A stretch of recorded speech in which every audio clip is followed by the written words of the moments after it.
Hi, Tim Martin here. Welcome to the studio. In this video I want to show you some of the basics of throwing. So to start off with, I'm going to get a piece of wedged clay. Now if you haven't learned about wedging clay, please go back and watch some videos about wedging, because it's really important that you have some well wedged clay to start off with. But I'm going to take the clay and I'm going to position it down on the wheel. Good hard slap will do fine. Next I'm going to take my hand and finger and I'm going to smear it around the edge. One thing that sometimes happens is the clay gets underneath, or water gets underneath the clay, and then when you start pushing on it, it will you'll push the clay right off the wheel. So it's important to not allow water to get underneath your clay.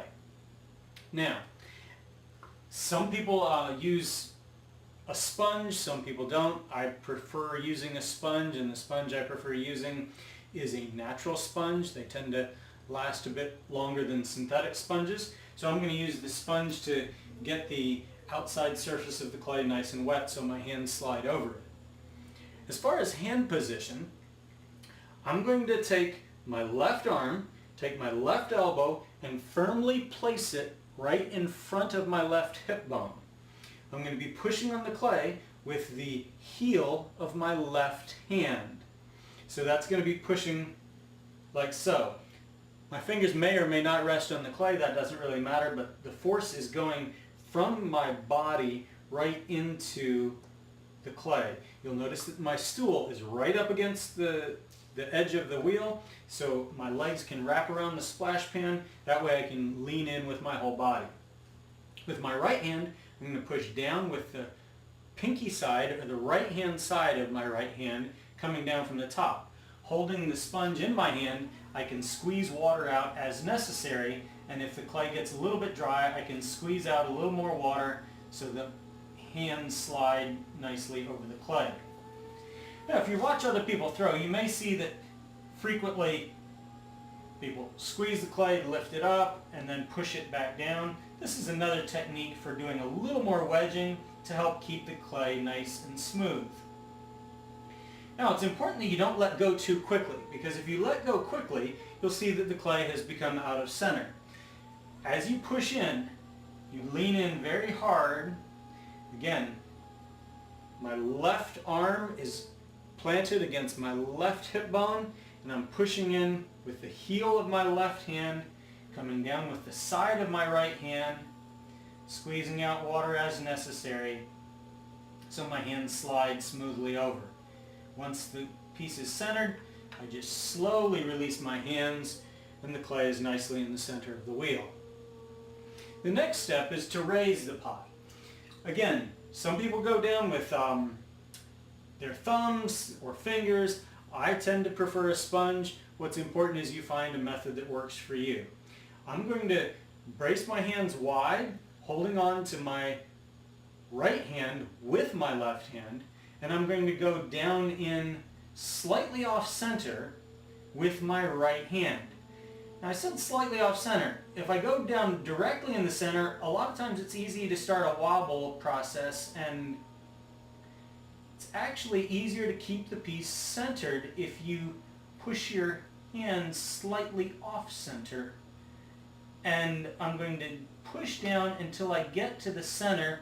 Don't really mind if a little piece of clay comes up in the center, because I can easily pinch that off. Keeping the sponge nice and wet, I push down until I stop just a little bit, about this far before I reach the top of the wheel, and then I start pulling backwards towards myself.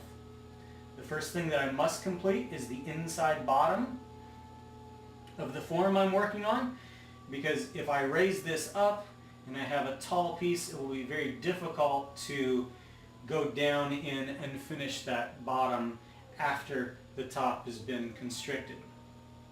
So I'm going to smooth out that bottom, and if I have excess water, I can use the sponge to get that water out of the inside bottom of the piece.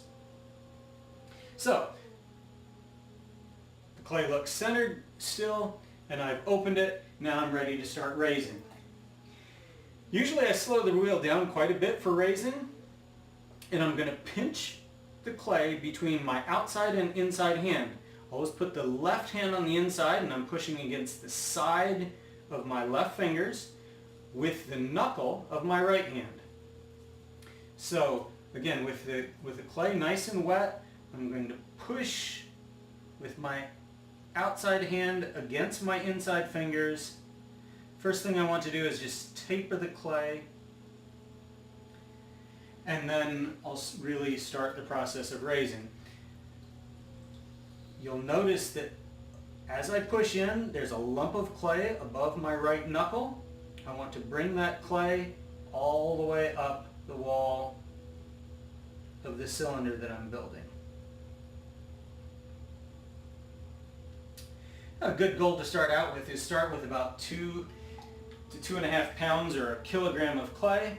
And if you can make a 6-inch cylinder out of 2.5 pounds of clay, you've pretty much got the raising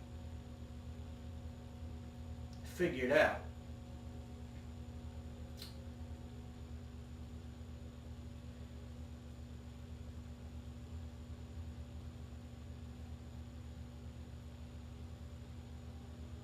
Notice that I'm resting my left thumb on my right hand. That allows me to raise my inside and outside hand simultaneously.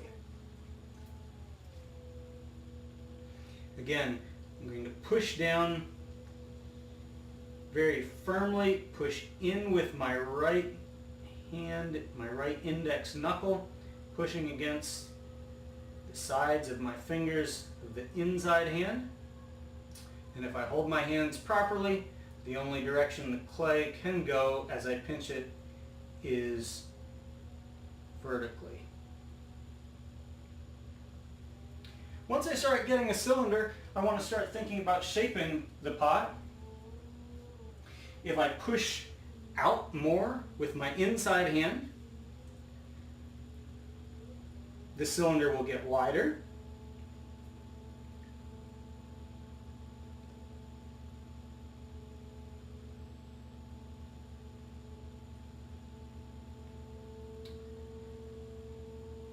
And then if I want to narrow the piece, one thing that I want to make sure and do is make sure there's not too much water down on the inside bottom, because if there's water on the inside, it'll be very difficult to get out after I have made the neck smaller. But holding my hands as if I'm choking the clay, I will apply pressure from the outside and repeat this motion once or twice. Now as I choke it in, I'm thickening the walls, so it's important to repeat that raising motion a little bit.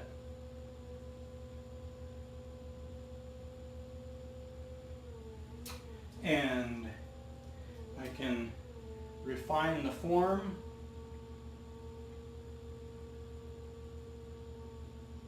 And there's a lot of tools you can use, like a rib or a scraper, to refine the outside form of the piece. One of my favorite tools is a pencil. Just taking a sharpened pencil, you see that there's a lot of clay left down here at the bottom.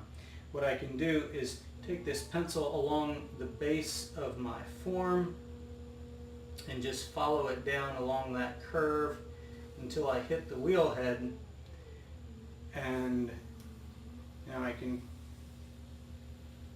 cut that clay off.